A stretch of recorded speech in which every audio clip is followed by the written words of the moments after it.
to... It's going. Okay. Let's call the Rivergrove Water District meeting to order on Tuesday, October 22nd at, let's say, 7:36. We'll start with public comments, and there's nobody from the public here, so assume there's no comments. We'll go on to number agenda item 1, minutes from September 23rd. Comments?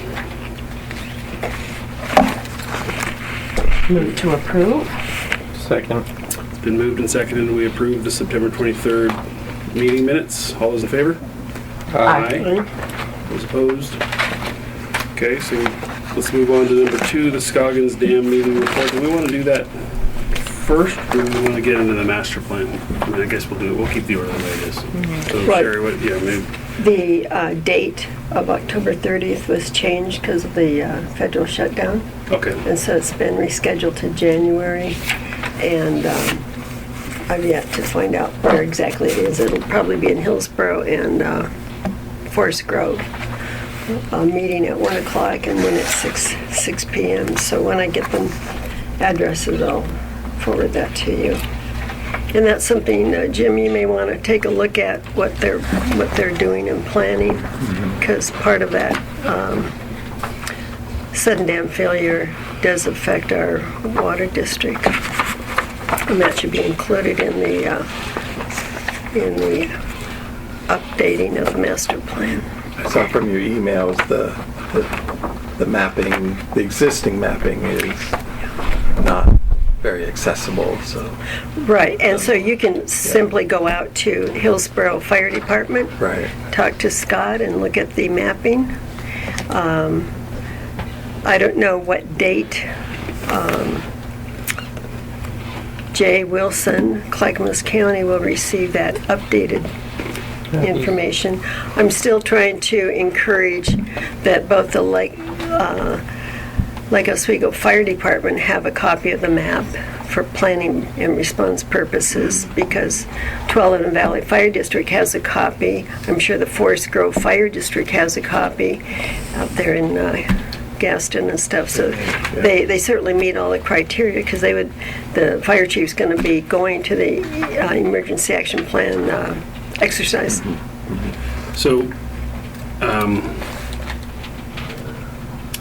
Sherry, do you want me to print out the last email that you got, sent me over? Sure, yeah, give that to them. Jay, the hazard mitigation manager, not the... I'm pretty sure he's a hazard mitigation manager. I work with him quite a bit. Yeah, Jay. Jay Whistling, yes. I do work with him quite he's a bit. Hazard mitigation, not the emergency manager. That's somebody else. Okay. Well, let's correct that. Thank you. Nancy would be surprised. Yeah, Nancy would be surprised. Okay. So she is the hazard- emergency manager, right? Hazard mitigation. Okay, and then the emergency manager is, what's her full name? Nancy, what's her last Bush. name? Bush. Yeah, Nancy Bush, yeah. I don't work with her too much. B-U-S-H? Yeah, I work more with Terry Poet and Jay Wilson. Yeah. Like this Yeah, Karen. Nancy is the director. Okay. So the last time we checked anyways. Yeah. They have a tendency to go through those guys, the managers. Okay, well, I'll just make sure that that's corrected, and so that the, So there's a response Chris. to your October 30 email, then? yeah, so I asked Chris, what time and where is it at, and he said that it hasn't been confirmed, so he hasn't given me the addresses Here yet. it is, right here. Nancy Bush is right in here. He also CC'd Terry Poet. Terry Poet was also included in this email. She's the EOC manager.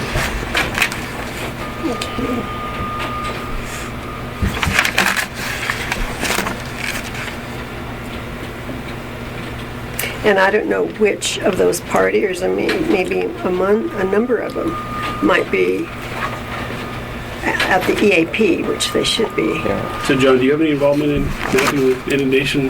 No, but I can probably, based on the information, when I've looked at the data, I mean, not that data, but I've looked at the, from what I could tell, if something went through based on how the Tualatin sits like this, I'd be more concerned about our facilities that are within like a block of the river, Right. block or two at the most. So Right. fire Well, hydrant. some of that current area is affected around, you know, Yeah, it's- Childs Road But the thing is when you and, look at and the whole, 65th. you look at the whole entire length of between Scoggins Dam and where we are now. I mean, you're talking about the Tualatin Valley, and I mean, I actually grew up on that side of the valley, and it just flattens out. So anything that comes down is just going to go like this, Yeah. Right. and then it's going to come back in. So it's not going to be like a massive wall of water shooting down. Yeah. It's going to be a gradual. Here's all. I mean, it's going to be a fast current, but it's not going to be huge. Yeah, I would agree. Well, and it may not just be water. That's, I mean, it's- you yeah, know, it's- there could be a lot of trees and other items I'd in the be more- debris flow. I'd be more worried about debris dams building and. I did a Yeah. little research on, I found a website that had some seismic activity and dam and reservoir information since it went back 200 years. And it listed every dam failure. And of maybe 100 dam failures or more in that period, the vast majority of them were caused by heavy rain. You know, there were overflows, right? They weren't breaches. There was only a handful of sudden dam failures. There was only one that was caused by a seismic event, and that was in Fukushima, Japan, a few years ago. So they had a dam failure. It wasn't a sudden dam. It wasn't a complete dam failure. It wasn't an earthen dam. I think it was a concrete dam. And, you know, it was, to me, it was stark that the Thank you. chance, historically, the chance of a seismically driven sudden dam failure appears low. All the dams, thousands of dams across the world, and there weren't a lot of them that have failed in that manner. So I had took notes and I left it at home, but You're right. It's not going to be like under here. It's going to be near the top, and it's going to come down like this. yeah, And probably what's going to happen is it'll erode its way down right. as the water's coming out. Yeah, I mean, so it just seems to me like it's a low probability event. See, you know, and It's maybe a high severity, but very, very low. It wouldn't hurt to identify what part of our infrastructure would be affected by a flood event like that, because it's probably more like a 500-year flood event than a 100-year flood event. So we can identify the infrastructure that's going to be damaged. You know. And that's why I think in the plan report, Jim, you have the 100-year flood map. It would be good to have a 500-year map. And then what wasn't addressed was the what would happen in a sudden dam failure and earthquake with the canal, because you can expect slumping and landslide, and that water is going to go someplace, so it'll be displaced. And those issues weren't factored in. So, yeah, All right, so let's. I think we've covered that. Basically, we were going to defer until the meeting happens, and Sherry will retain. Yeah, I hope that all of you can go, because I think it's something that is Well, I know what's probably going to happen, Sherry, What? is about 2 days before this meeting, I get a phone call, and they're just going to dump this on. Make map. Never fails. yeah. I'm like working on like a big project, totally, and suddenly this email pops up. John, I need you to do this. And it will be a teeny little email, no big deal, just revise the world. Yeah, pretty much. That's generally what happens from emergency management. Is, oh, we just want you to do this. I spend 3 Yes. hours finding out that I can't. And in his new email from Chris, he indicates that they'll be showing the current map, updated current map, which means they still had planned on adding 12,000 acre feet phase 1. So is the current map going to include that information? And then when do they plan on doing the 60,000 acre feet? How many properties is that going to affect? And the other thing don't too know. is they're probably taking advantage of LiDAR, which is probably what they didn't have the first time. They'll take advantage of what? LiDAR, laser, Throw it away. it's a fancy laser scanning thing on the surface of the earth. It makes 6-inch pixels. Well, you know what LiDAR is, right? Yeah. LiDAR's cool, LiDAR is cool. really cool. Okay, so let's move on from agenda item 2 to tab 3, master plan update. for 30% draft. Jim? Thanks. So, what we've broken the kind of the preparation of the plan into distinct pieces so that we could have an opportunity to talk about the pieces before we get too far into the analysis. And so, what we gave you at this point is basically the information we've compiled on the existing system from DJ's records, what we've seen as existing water use, and then we've done some forecasting of future water, and then we put together a chapter on kind of analysis criteria that we'll be using going forward. So what I wanted to do is just kind of flip through the information that we've given you so far, and if you have specific questions about the existing information, or if we're missing some information that you want to have included, this gives us a chance to get all of that in here before we start doing the analysis. That was the goal here. So basically, as we just flip through, the section 2 is just a description of the existing water system. And again, a lot of this stuff is, basically just in there for the benefit of the reader who would not be familiar with the system, and explaining the area and the environment that the system is located in. So I don't know if you have any specific questions about the information that's in there. Probably the main thing, if we get back to we put together a series of maps to try and demonstrate It was very helpful. the existing I have system a here. question on page 2-1. Sure. We're talking about the interties. Can you identify the date that those interties were installed, so we know how old they were, and if there's ever been a record of any testing? So how do we know that they will even work? So we'll do an analysis of them later on. So again, this chapter is just a description of the facilities, just to show what's there. Yeah. And as we get into the analysis chapter, we'll do more descriptive of what it is, and things So like that's you're saying. in the rest of the Right, that'll the be in the information. analysis I chapter. don't see how. I mean, I can see the date they were installed Sure. as appropriate related to our master plan. But the service history and exercising them, how does that apply to our master plan? I mean, that's documentation we need to have. Clearly, I'm not saying It we shouldn't do applies that, but to- I think it's out of context within a master plan. Well, Yeah. because part of the master plan, if you look in the front part, indicates in terms of the emergency response and planning for natural hazards or other issues. So that, if we have a need to get water from Tualatin or Lake Oswego,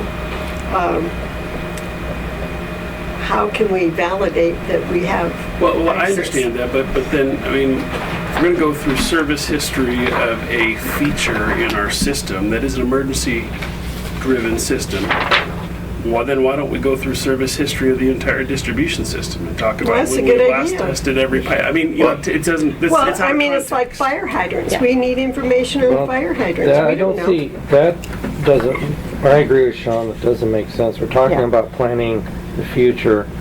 I mean, that would be an appendix or an addendum that would kind of be Yeah. used for the analysis, but not necessarily included in the analysis. Right. I would We agree, that's detail acknowledge we don't need to their include. existence, and we acknowledge their function from an emergency response perspective. But we don't have to just detail their service history. As a matter of fact, That's a that should separate be up set of here Yeah. somewhere. documentation. Yeah. That at any Yeah. given time, we should be able to pull down and look at it. We don't need to include 10 years of maintenance history in a report. We need, I think, referencing the maintenance would be, if you need to find maintenance, go pull this document Yeah. off the Yeah. shelf. We Well, for have it available. capital planning purposes, we did a history of leakage study. How are we going to address that in our capital improvement plan? If we need X percentage, we had talked about 500 feet distance between hydrants. How many more do we need to add, and how much That's the do we plan on analysis, that? Sherry. That's This what- is not that, this is not that. This is just the, introduction. yeah, Okay. Introduction and general current. and the, That's the, I believe that's the 30, this is the 30%, first 30% of the project. right. Okay. Can we get a map of the 96 flood inundation lines over this information? Because that actually shows what the flooding will look like. And wasn't that considered a 500-year flood? That's 100 year. 96? That's 100 year. Or actually, it's like 101, 102 year flood. It was close to Yeah, 100. more than So 100. Yeah. And I know that they actually threw a bunch of ortho-rectified imagery down after the fact and digitized all the lines. Yeah, I mean, we have the 100-year line on there, but those are all on in the GIS. We Yeah, just need to it's turn in them on. RLS. Yeah. Right, we just need to turn them on. So that's not a big deal. But if it was a big deal, I would not have asked.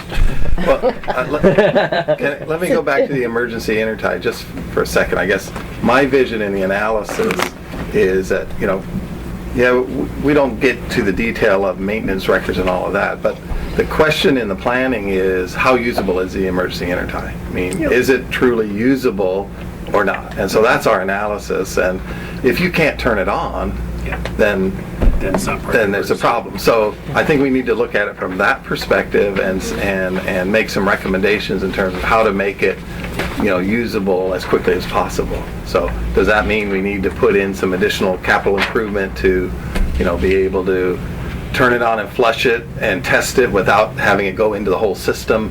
Yeah, those types of things. So that's what I envision the plan saying. Okay, good. Makes sense. Okay. Thank you.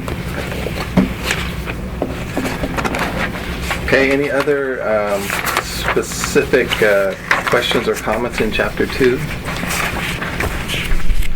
So does that cover the maps? Yeah, we'll get back to the maps. Yep. Okay, because the maps, I'd like to see a map that covers lateral spreading and slumping.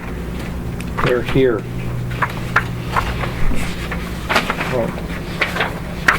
That's what this one is.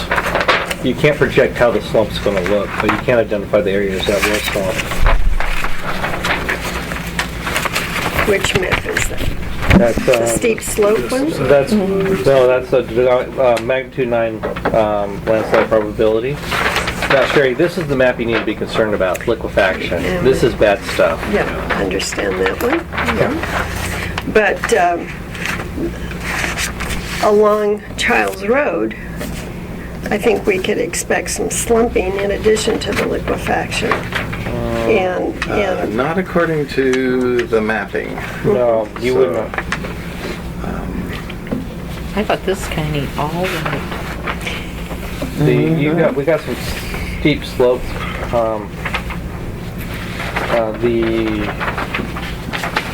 There would be some landslide possibility on the east side of the district where our reservoirs are.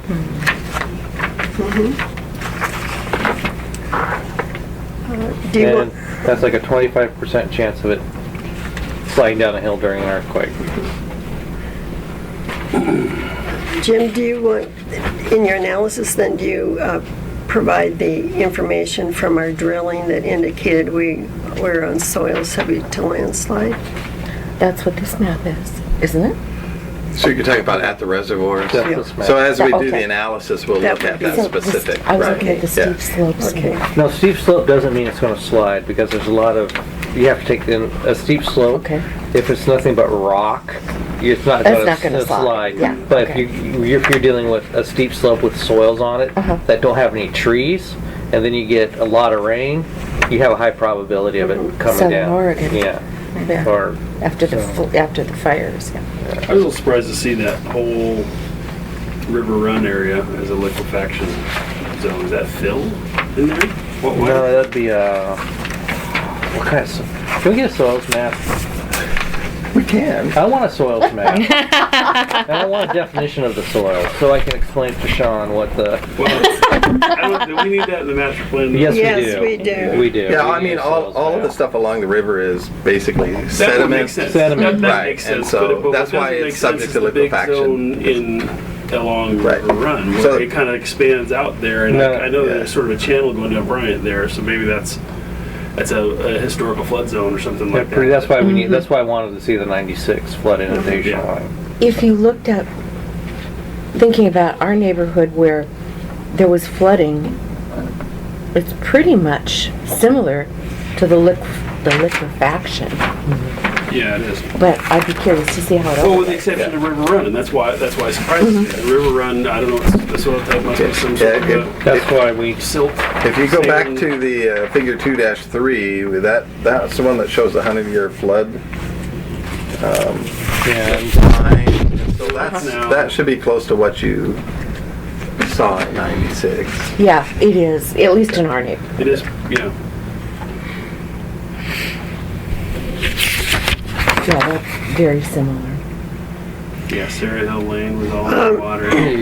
Have you seen a map of the sloping?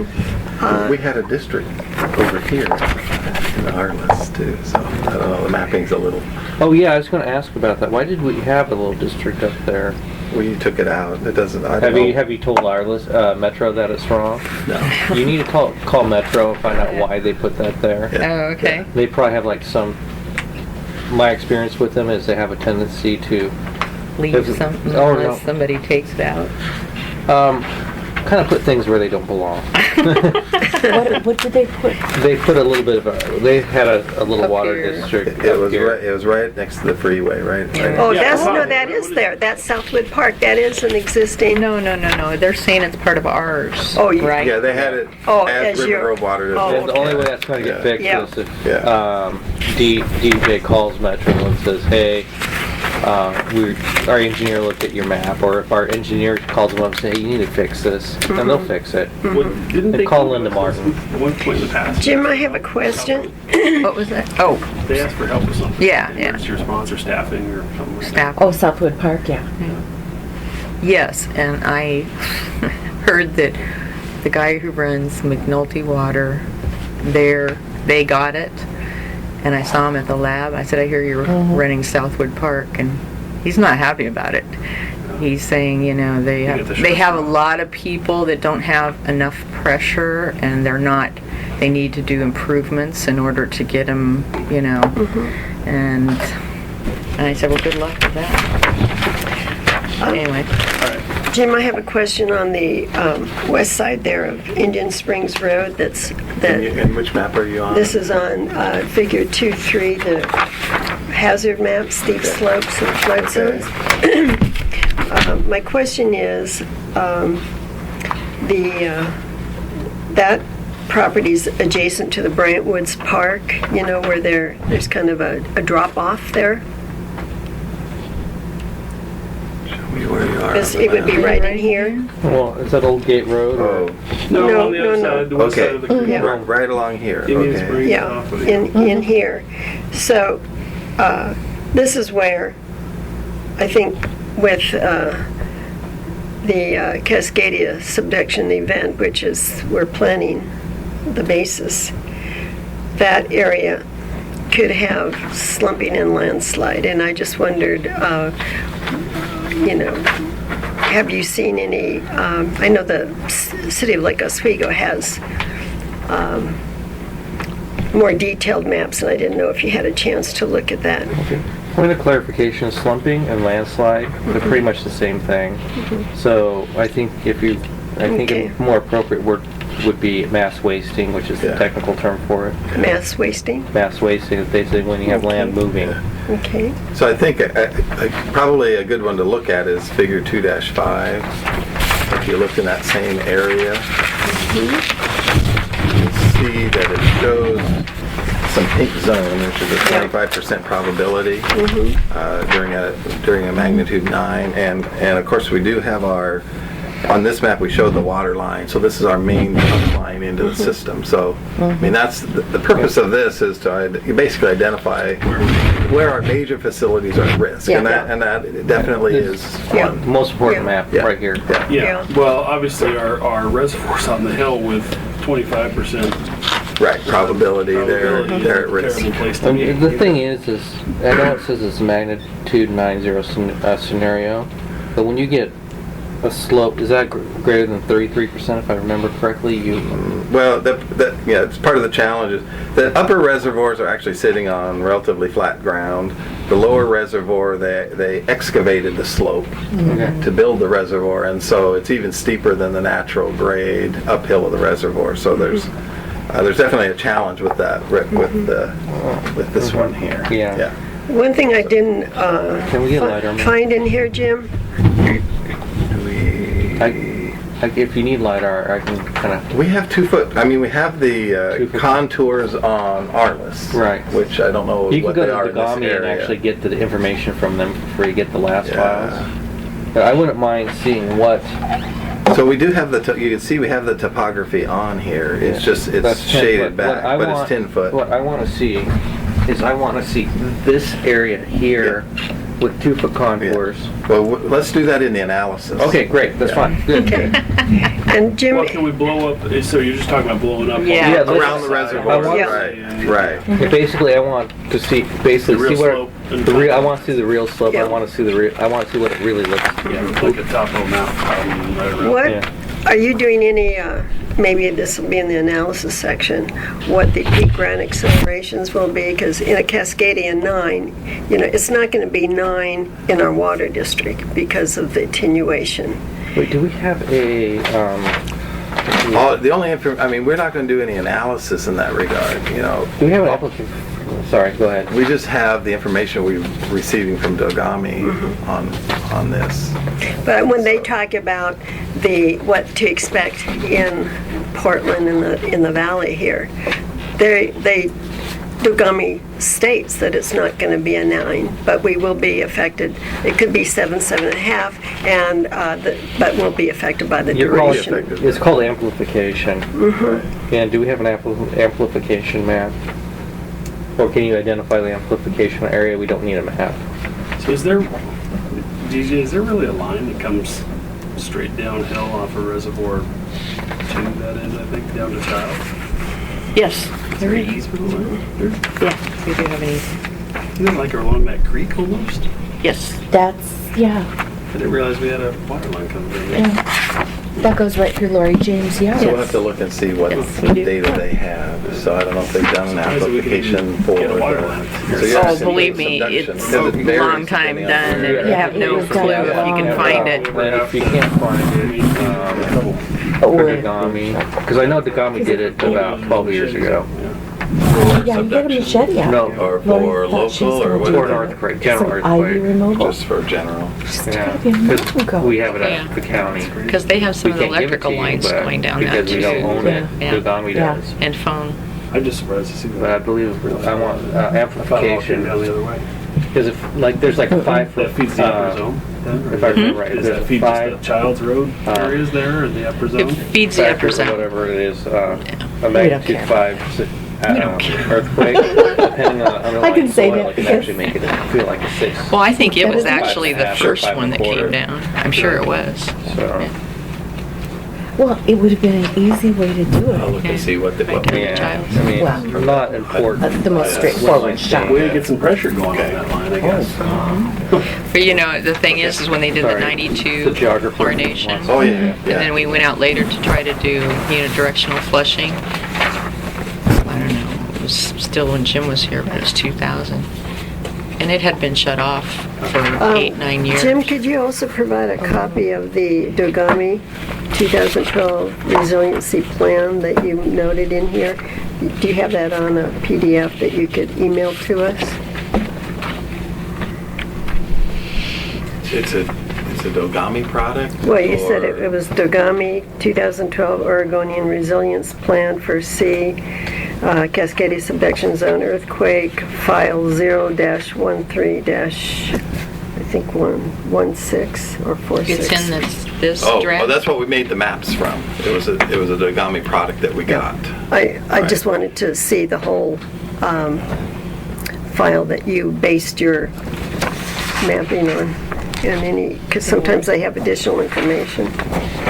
Is that something Jim needs to do, or would you like to I would like to read it. That's find what it? I would like to Would you like to find it? No, he's already got the product. He's got so the he maps.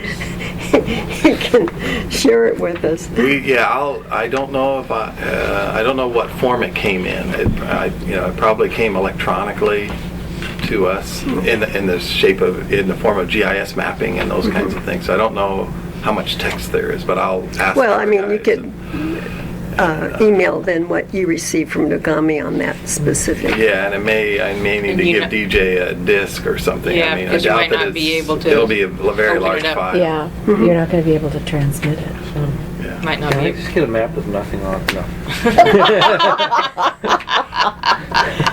Fill in the numbers. Next time you call. We'll be happy to provide all these files electronically, and you can Do whatever you do want whatever to. you want. Since you know how to do it all. Oh, I forgot to mention that he Yeah. does GIS at the county. Yeah, well, that's good. That's No, I'm a good. geographer, yeah, Yeah, so. Okay. yeah, we have a very talented GIS crew in the office too. So Did he send them to the Northwest Users Conference? I don't know if they went or not. Yeah, I should send them. It was a good conference. Okay. We're on 2. Anything else on 2? No, it's really interesting reading. That's how you know you're a geek. You look at this and you say, this is really interesting. Oh, you're Murray Smith. Okay. I actually finally put 2 and 2 together. Okay, so should we move on to Chapter 3, Water Requirements?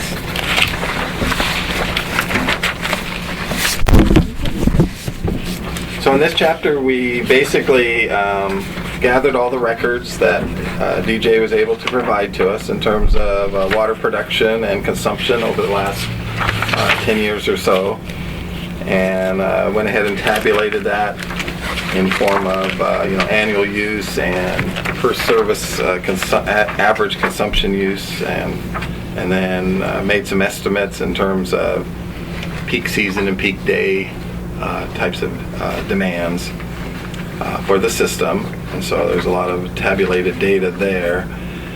So, quick, just small point. Yep. As I was reading the introduction, it didn't jump out at me the duration of the planning period, and here we have in section 3 that's 20-year planning period. So can we stick it in the introduction too? You betcha. Yeah. And then in your analysis, you'll identify the duration of the earthquake that you're planning. Is that right? We're looking at a Cascadian 9, 5-minute it's in duration there. for planning It's in there. Yeah, it's purposes. in there. I didn't see the 5 minutes, maybe I missed it. I think it was in there. Yeah, I thought it was So there. I thought- Okay, show me where so- it is. I didn't see duration identified. I think you mentioned what the committee did, Right. didn't you? Right. Isn't But that I don't think we may not have Would you specifically mentioned specify duration. the basis of your duration? 2.2?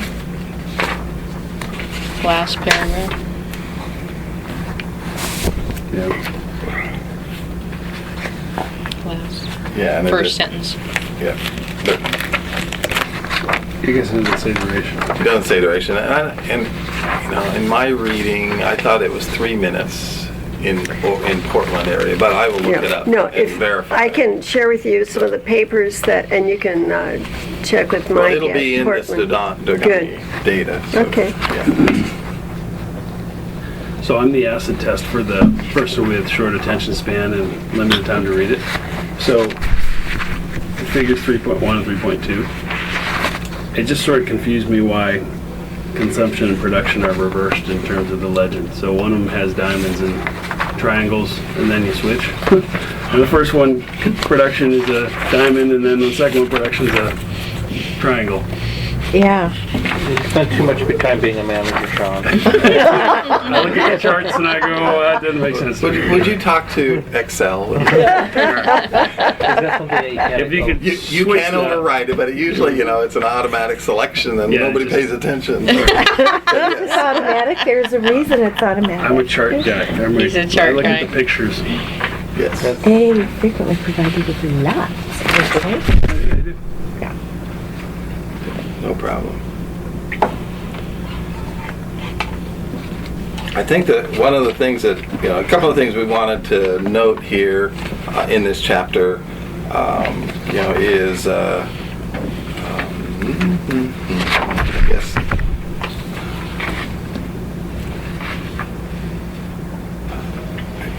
Back on page 3-2, in table 3.2, we talk about, production versus consumption and what's our unaccounted for water. And we had been seeing 20 to 25%, which drove us to that, doing the water audit and the leak analysis. And you can see in 11 and 12 that those numbers have come down. Some of 12 is probably a little suspect. We had some wells on and off, and did we get everything recorded? Probably not. But I think that the audit and finding that major leak and taking care of those things, I think we're going to find that we'll be Narrowing the gap. narrowing it down, and our goal is to get it under 10%. Yeah. To meet the state water resources But that- department requirements. 0.2% is a little too close for comfort. it Yes, seems like to me. yes. So It's just that's the way the records Yeah. were, and I didn't doctor him, I just passed him on. Are you going to provide us a map showing where the largest consumption of water is throughout the neighborhood or the service district? So we don't have any specific data in our files on. Do we have per usage by house? Yeah, we can do that. Well, But okay, we you're do not that. gonna, at this point, it used to be the athletic club was the highest user. So is it very consistent with flat across the? Well, it's not flat it's right across. over here on Lake. Well, like, There's a yeah, section over here. Rivergrove, It's relatively. The McDowell House. I think Ask me, Sherry's I'm- got the I'm highest neighbor- use. I'm watering all my neighbors' yards. I can I don't use water. make a legend, I think, to whoever's using the highest, and I think I did it before, in fact, with the board members. I know Yeah. Sherry and Yeah, you Sean did. were pretty high up we're in there. the league. with So yeah, I guess if we irrigation wanted to see some systems. specific high, we could ask DJ Yeah. to provide us a list of the. But you're the gonna top have the 10% or school. something. They've got a 3-inch meter. Then you're gonna have these apartments over here. Because And they're they have a swimming pool, don't they? yeah, and they have a swimming pool, and then you get down to the residents, and then you're gonna I was find. just thinking of a cool project for the GIS people. Take all the addresses, geocode them against the master address file, then do use cringing or something to produce it. And what would the purpose of And- that? and this- Because it would look cool. The ultimate conservation map. well, The and guys now- over in the southeast portion of the district are using the most water. The guys who are renting aren't. Yeah, I'm sure you could figure that out. Really. Yeah, well, all you have to do is drive through the Well, area. Look at the grass, Yeah. The reason I in don't August, want since he's got the greenest grass. Yeah, The yeah. reason I know that makes sense, but really what I'm trying to see here for the analysis or planning project is I want to see a correlation between highest use and Storage. we want to see where highest usage versus the current infrastructure. I mean, if we actually have an area, a hotspot area where we have a lot of usage, are we actually getting enough water into that area? Is the pipe, Yeah, we Yeah, might is it wanna causing more overlay the friction age to of the pipe and if we have yeah. AC pipe in an area where where we have high usage, that could be. yeah, then we raise their rates so we can pay to resiliency fix their infrastructure. So is the age of the house correlated to the size of the house? Not really. Not always. Not always. No. I would say, Correlated to the water usage, no. I mean, if I, just based on local knowledge, you look on the west side of the house, west side of the district, you're talking in like the Tualatin subdivisions in the Rosewood area, you're probably talking 1,200 square foot ranch homes. Yeah. As you move towards the city, you're talking larger, Larger, 14, yeah. 1,500 foot. New ones. Yeah. Well, and the age is probably gonna be similar too. Older houses on the west side of the district Yep. probably, and then they get younger as you move But that's east. starting to generally. change That's now. With infill, Redoing it. Yeah, larger Infill. footprint with smaller lots. Yeah, and So you're having- not gonna I'm reduce starting to get it. letters. People now are asking to buy my And- house. This one Yeah, right, we've gotten- this one Really? right here Three or has four of 8 them, yeah. bathrooms. I can tell you that. This one right Which one? here on Eden's Edge, right there. 8 Is that bathrooms. Bueller? How many? No, it's not. Not him. No, yeah. 8. They had a You need leak one 8 time, Bathrooms for. and it's just 2 people living there. Amazing. They had a really, Built I as a mean, they had a $1,200. Bladder issues or something? I don't Yeah. know. But it was when Zoe and I went out to tell him there was a leak, and the gal goes, "Oh, you got 8 bathrooms, so we'll check the toilets." And Zoe was just amazed. 8 bathrooms? Why does anybody need 8 bathrooms? So probably what each bedroom has its own bathroom. And Probably in Eight bedrooms, the a lot of den and the. Anyway, okay. that screams potential bed and breakfast to me. Yeah. Yeah. Let's go back to Yeah. let's go back to. Yeah. Either that or something far less I savory. think it must be owned by Moen or something. Yeah. Size Fisher, yeah. So to recognize so kind of back to this production versus consumption issue, to recognize, that we probably felt we got a little bit low there in 12. What we're using for planning purposes is, we're looking at the actual consumption numbers and putting a 10% factor on top of that for production, basically. And so that's our target, is to stay, within that range. So that's what we use for moving ahead in terms of estimating future water demand. And so probably, the last page there of section 3 is our, basically our forecasted water demand over our planning period. And again, yes, we're saying 20 years. That's, the state tells us you have to plan for 20 years. That's what we're putting in there. But, based on, the available land inventory that we looked at and your historical growth rate, it feels like you're going to hit build out or, before the 20-year planning period. So it basically is a build out plan. What did you factor in for, say, if the Rivergrove Elementary School is sold and multifamily? So at this is there? point, we haven't factored that in Okay. at all. That So- likely will occur in January. That was their target. Now that may slip, but that was the original idea. Yeah. Well, so we have a zoning map in here, and we assume that they're yeah, gonna go and full density. And The issue is that, Yeah. it's currently zoned public land, and so we've got this, the existing use is the school, and Yeah. so really what we would need to do is get the records from BJ on the water demand for the school, and then if we change the zoning, does it really change the usage or Consumption, not overall, the Yeah. consumption? So we have to look at Where's that. the kids gonna go? And why did the school district just spend $25,000 to put another? Because Trans- $25 is chicken feed Chicken. to get them through a year.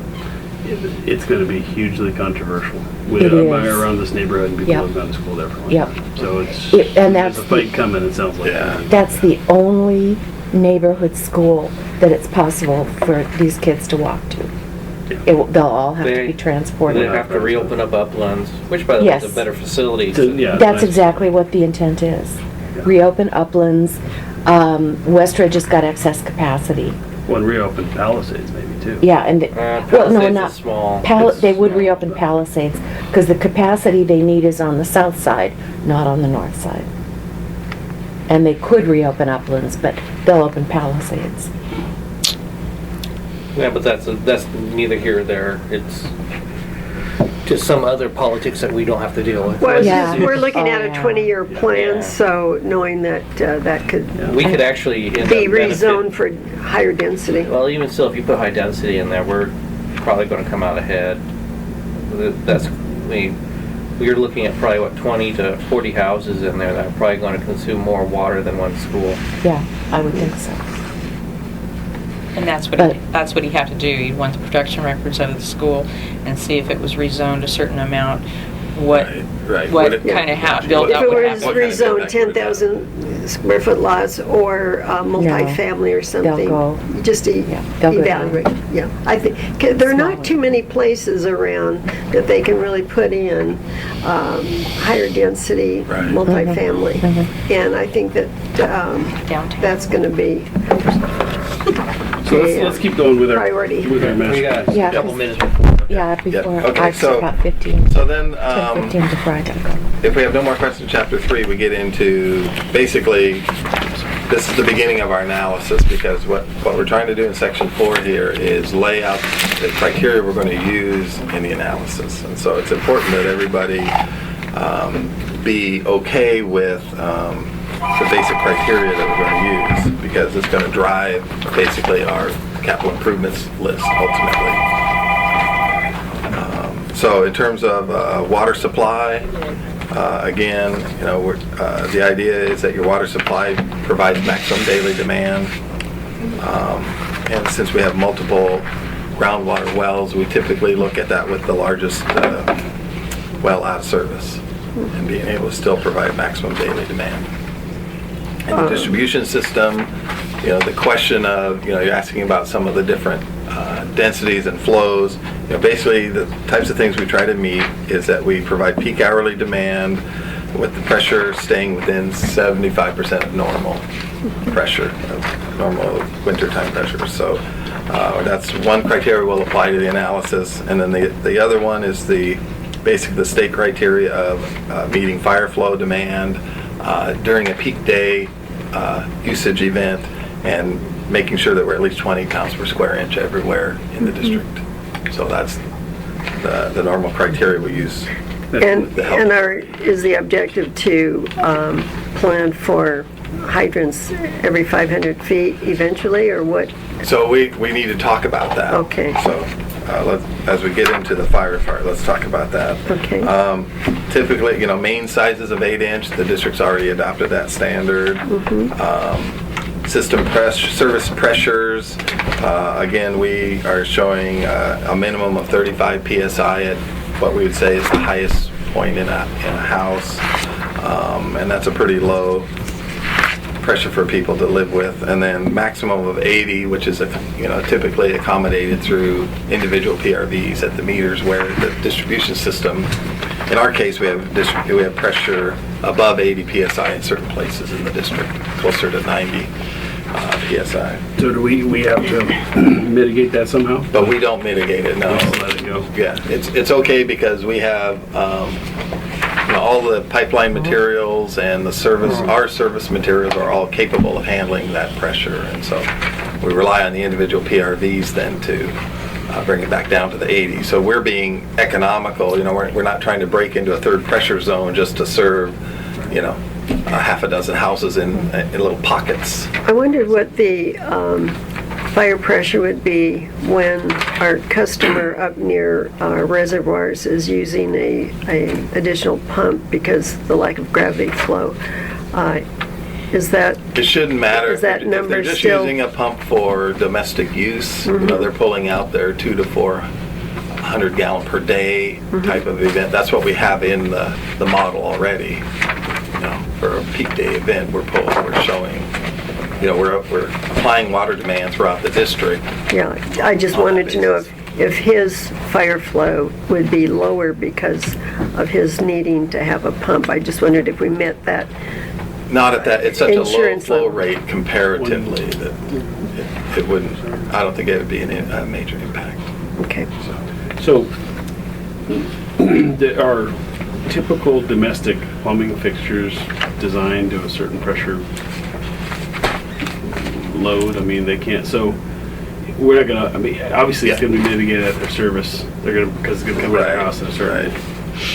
So most of the plumbing materials are rated for 100 psi. That's kind of the standard. Below that. Right. So, and then, you know, in certain instances where we have to go higher than 100 psi, if we had, Lake Oswego is a good example. They have a couple of zones where the pressure in their mains are between 120 and 140 psi. Wow. And so they have to do special things Yeah. to their service line Yep. materials and valves to accomplish that pressure, but then they put PRVs right at the meters, and the customers then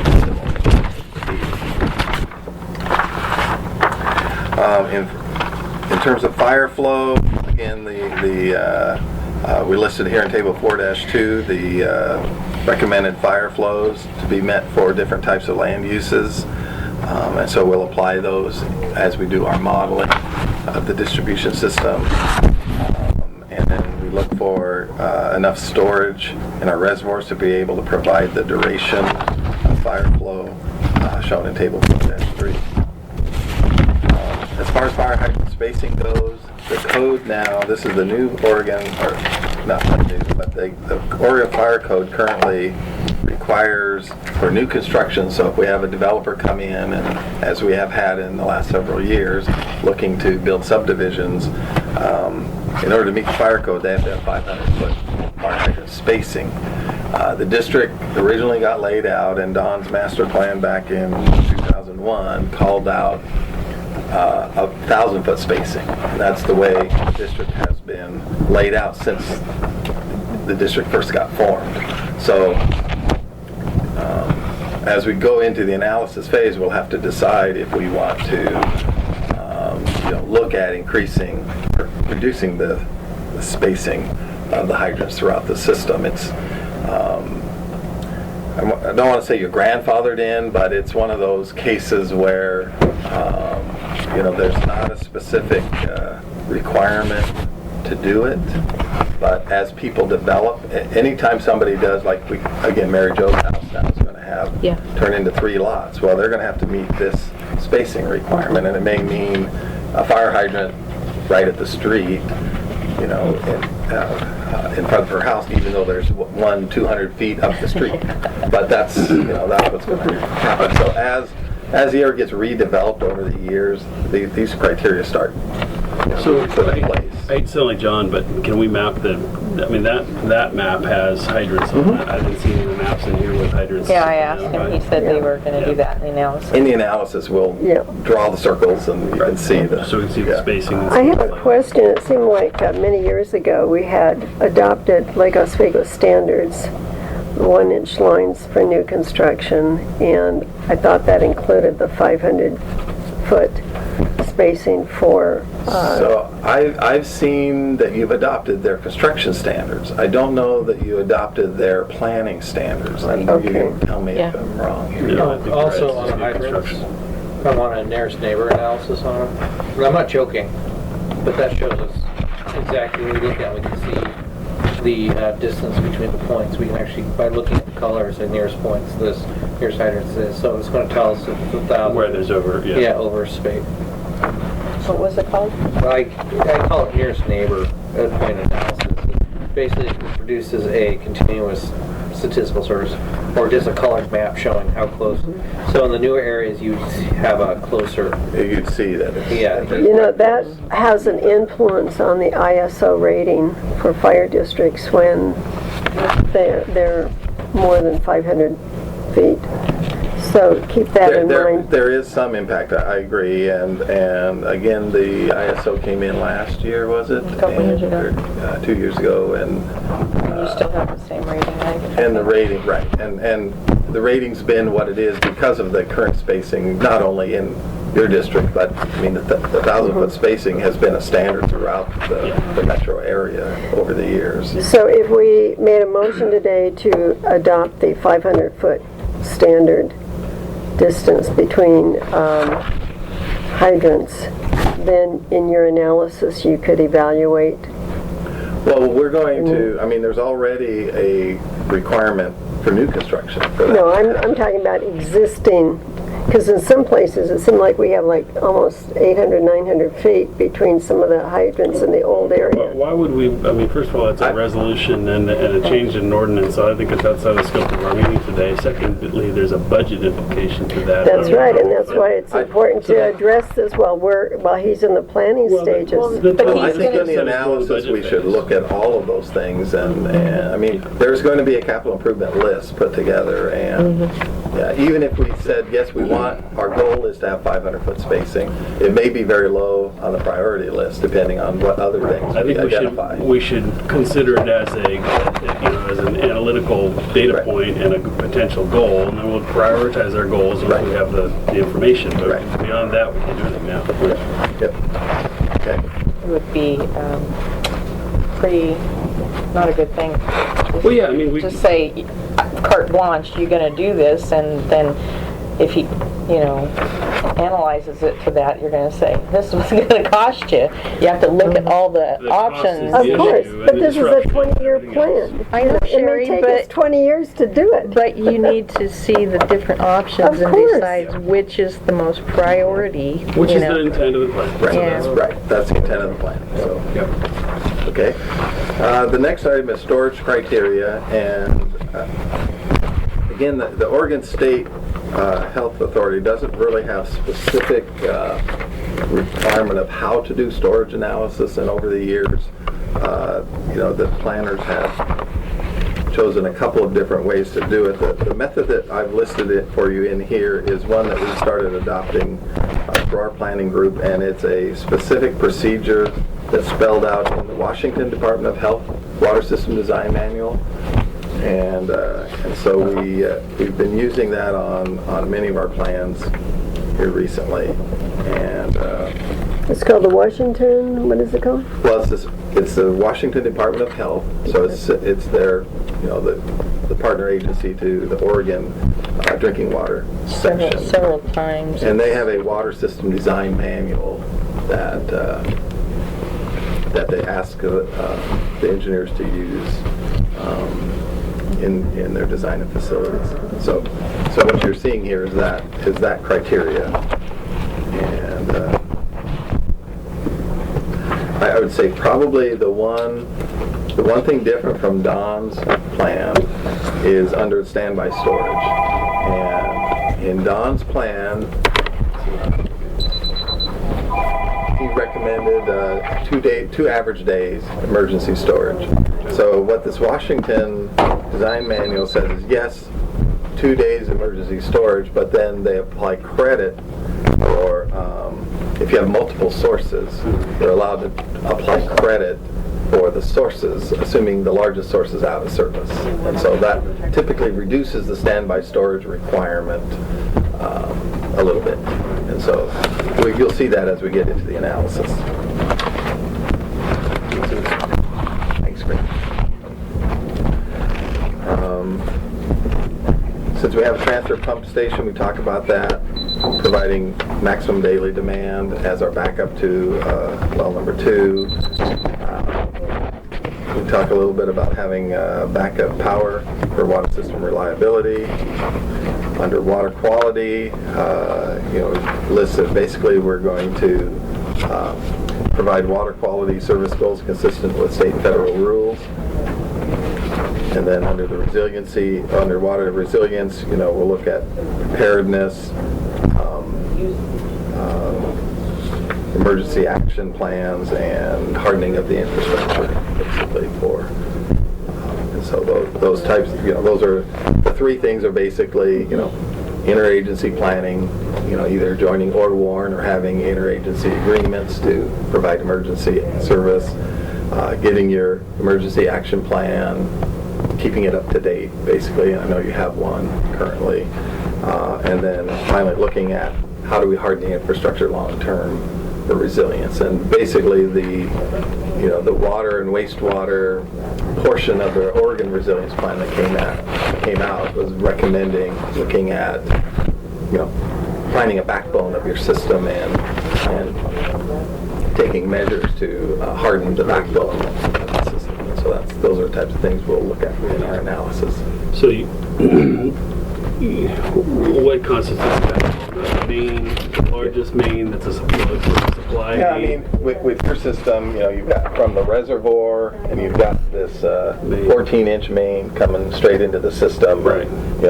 Like we saw on the mapping already, Like most of the system here is, relatively free of hazard, but, you know, our main is not, and the reservoirs potentially are not.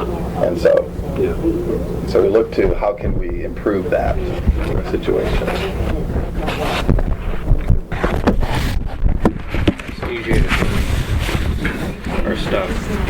Yeah, been up there? I'd like to go too. It's been a while since. So yeah, I've been up there for a while, but so you know, you'll see that. So speaking on that subject, you know, we talked for a long time about building a wall around the Reservoir 1. I mix them up with Reservoir 3, Right. which is the one where there's a slide, and there's actually on the side of the tank. There's, you know, at about a 3-foot elevation, there's slide still setting up against the tank. And that slide material was, again, they excavated the hill probably steeper than they should have, and so there was some. They didn't put any kind of retaining system in there, so there's this steep cut and it ran down. So we got, okay. So, you know, we talked about excavating that back, putting a retaining wall system behind it, and having access around, you know, 360 degrees around the tank.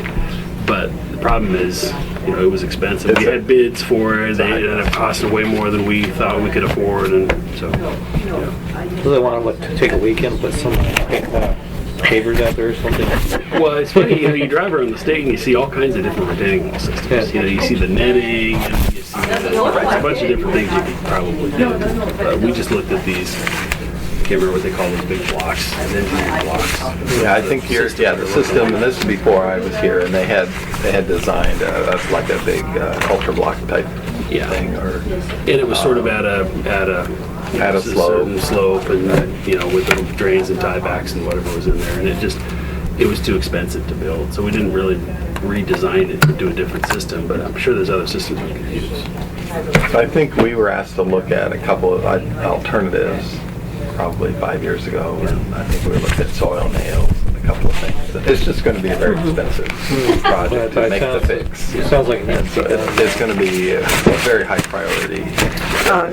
Jim, do you take into consideration, because of the sloping and some of that area subject to landslide, adjacent properties that would be uphill, like Mr. Buford's property that he wants to develop if he starts removing trees or whatever?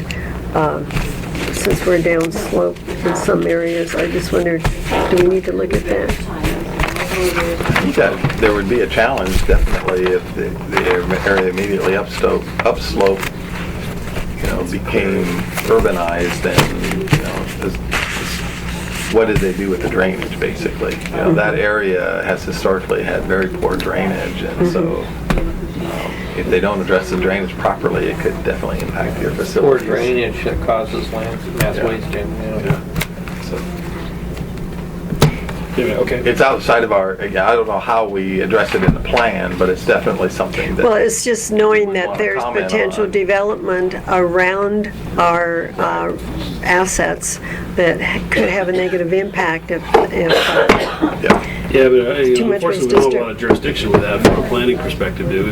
We can, I mean, we can't stop it, but we can plan. Yeah, you for what can, happens if you we- can You stop can it. comment and try to get them to do things, and if they don't do them, all you're left with is, if something happens, is Well, filing damage. The claims. example of Because you can't, like, sue them for something that might happen. Right. Yeah, Right. but Jim, the example of the home over near 43 that was inundated and basically totaled because the uphill properties did some work.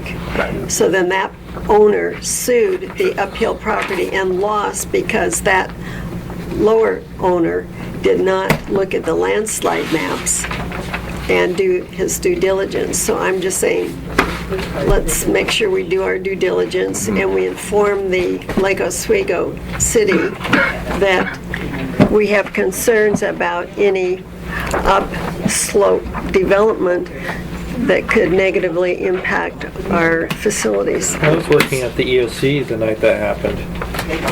Okay, so let's complete our discussion on the master plan. Yeah, here. so- We're at section 4 there, and there was. So basically, so I think we've hit the end of section 4. So on our schedule, the next thing for us to do is to, we'll incorporate the comments that you guys have provided. We'll do we have the model ready to go, and so we'll run the analysis with the modeling, and we'll start going through the analysis of the facility based on the criteria that we provided. And then our goal is to come back to the board after we've done the analysis, before we've written the CIP section, but have our preliminary, kind of like a preliminary list of here's the things that we found, and kind of talk through all of that. Make sure we're on the same page. Make sure we're all on the same In terms of the maps, do you have a earthquake fault map at all that you could include? I could, I'm not sure there's a fault in the mapping area. Well, I was told that there was by a member of the neighborhood association. There's a big fault over on the other side of the river. No, I know I that. don't think we have one around here. Well, we have probably the closest one that's been trenched and identified is the Bolton Fault around Highway 43. But I was told that there was another fault in the neighborhood, and so what I'll do is follow through on that and see if There is, it should be on the mapping, so. that party should identify and what resource they're using for you. Okay, so that sounds like a good plan, Jim. Do you need?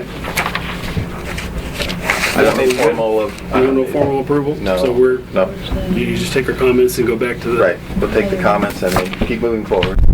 Perfect. Alrighty. Thank you. Thank you, Jim. Can we move on to the district report so we can keep it rolling? Are you going to include any of the leakage study at all information in your analysis part then?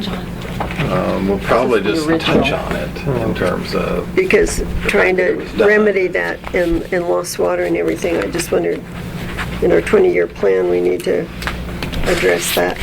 And then the other issue that was no mention about the contamination of the hexavalent chromium contamination. that'll be in the water quality Water quality. section. Okay, thank you.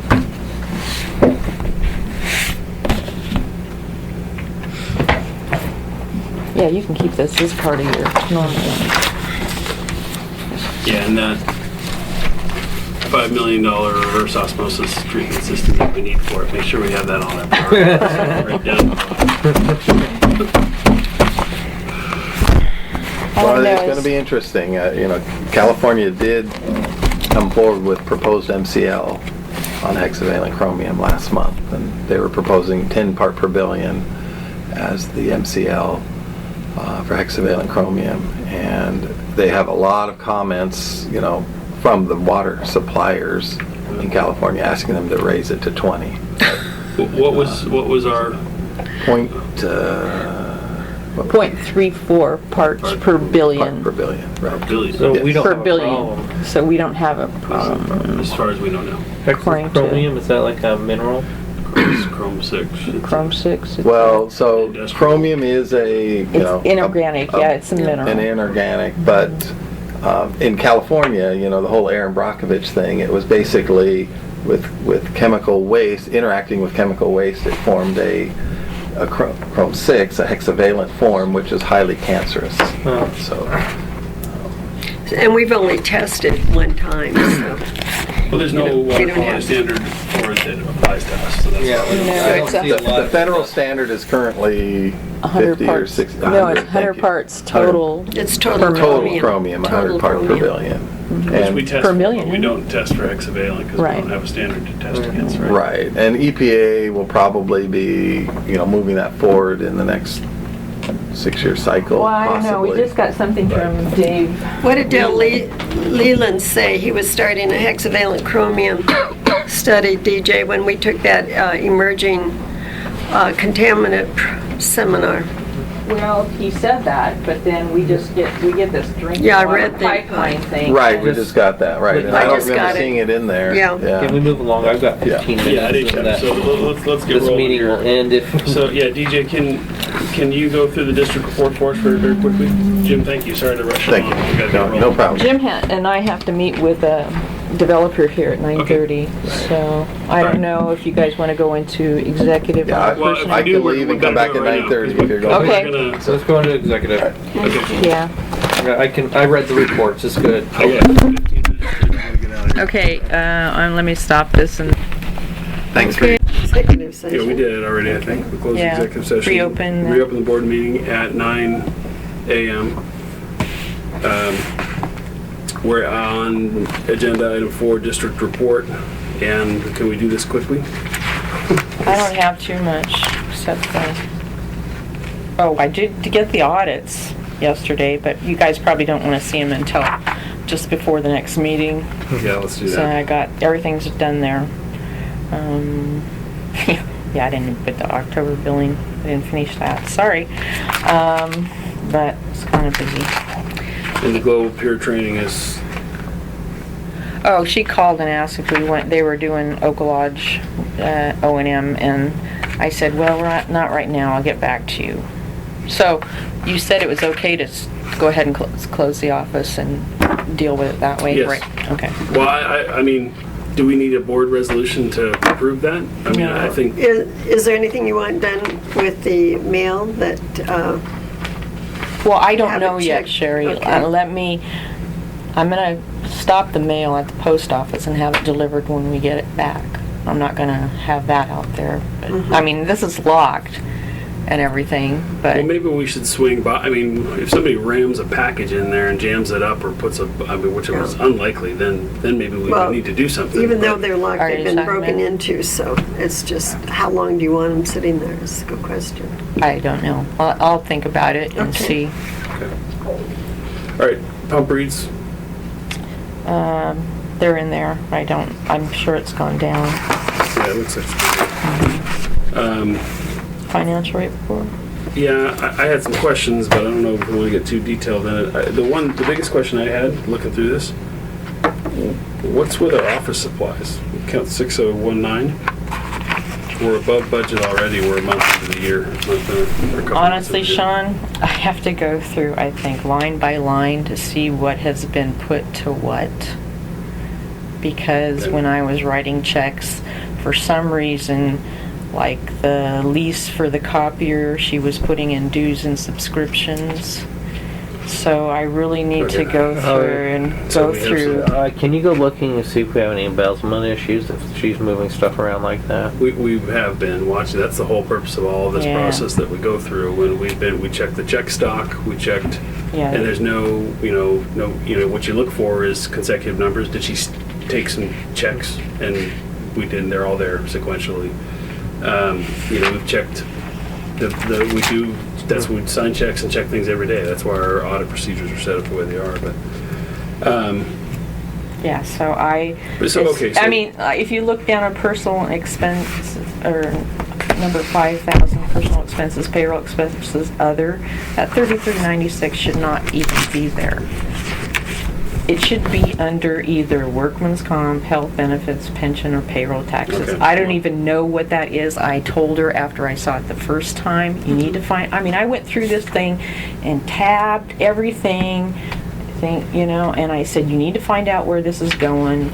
Service, charges weren't going to the right places. On yeah, I mean, I don't know. so I need to You need go to- through and make sure, run a report on each of the line items and make sure things have gotten where they're supposed to go. And I'm sorry, that's all I can tell It's you gonna right take some time. Okay. now. I may be here on some Saturdays, but. So we have a motion to approve the financial report. I move to approve the financial report. A second? Moved and seconded to approve the financial report. All those in favor? Aye. Okay, so let's move on to the bank statements. Also on here, having the experience of doing this before, she's just done things differently in QuickBooks. So unfortunately, this means we've got to go through QuickBooks on another level of detail. Like for instance, if you look at, you guys, we have a folder here somewhere. Well, you guys don't have all this. Go look over your shoulder. So we have, sorry, let me get to the page here. So, sorry, let me figure out where I want to be here. uses the terminology, I mean, we've always had ending balance, right? We've always compared the statement ending balance, it's about the third page. We've always compared the statement ending balance, which is what's in the bank statement, to the QuickBooks ending balance, what we're carrying in our own internal accounting system, and they should be the same. There's always a difference between the Banner Bank checking because we've recognized all of our transactions in our system, and they haven't because they haven't all cleared the bank yet. So they're always higher than we are, and the Right. difference is the uncleared balance. So if you do the math here, 53,000 minus 49, you get 4,000. That checks, right? But if you look at our QuickBooks statement, she's using the register balance as of 9/30/2013. So look, go to that page right there up on top here is a register balance. That's what 49,000 is. The ending balance, after we've got all these transactions, is actually 33,631. So shouldn't that be here? That should be here, and then, I mean, these are, Yeah, but you see in QuickBooks, and this is the thing, the register balance as of 9/30 is 49,386.24. okay. The ending balance, it's a different period, so that's 10/14, so she's matching periods. Yeah, so, So this is an October 14 report. and it wasn't her that did, I mean, I did all You the... did all these? I did all these, but, you know, I can go back and show you how Mary Jo did it, and I that was thought- the way. I- You just don't, Yeah. you don't want to take the ending balance as of 'Cause it's today, different- that's it's a different today, period. because there's Yeah. new transactions, there's Yeah. deposits, and And they're not going to be reflected. and they're not going to be reflected as of 9/30. So, I just couldn't remember if Mary Jo did that or not. I was looking for the word ending balance, which is what it says on this column, and that's ending balance over here. That's not the same number. and it's really So- funny though, if you go through and do this, you put one of these numbers in, and then it just has a The function. formula Yeah, here. yep. So really, you know, you're not getting them, you know, you're physically putting them in, Yeah. and it's not, It'll do the math but you for it. just have to check it, you know. Well, that's why that's why the whole point of the treasurer Right, cross-checking right, it to right. make sure we didn't have just a human input error in our Right, because this is a spreadsheet Mary Jo did. See, and then I did all this because to me it was confusing, you know. Well, this works. We ought to show a debit and a credit, right? I mean, so we got 21,966 going into SCC. We got it coming out of non-restricted, right? Right. So it's that checks. But I added some things that, you know, like on this, I changed and put instead of us writing it in, and then I also put We're just the, going to kill this pretty much in this supporting- meeting. Okay, yeah. So we Yes. perform. So can we have a motion to pay? I move to pay the bills. Second. Moved and seconded, pay the bills. All those in favor? Aye. Okay. I'll take that check. So John's out. We have the bank statements. Last thing is commissioner comments. I don't have any comments. No comments. We've already commented plenty. Yeah. Anyway, Cease and desist. so Sean, maybe what I should do, and and this is just my comment, is that have one sitting right next to what Mary Jo did and what we have right now, so you see what's lacking. We haven't been able to reconcile the deposits since Mary Jo left. So, Good luck. yeah, again, I have to catch those up. Are we adjourned? Yeah, let's adjourn the meeting at 9:09.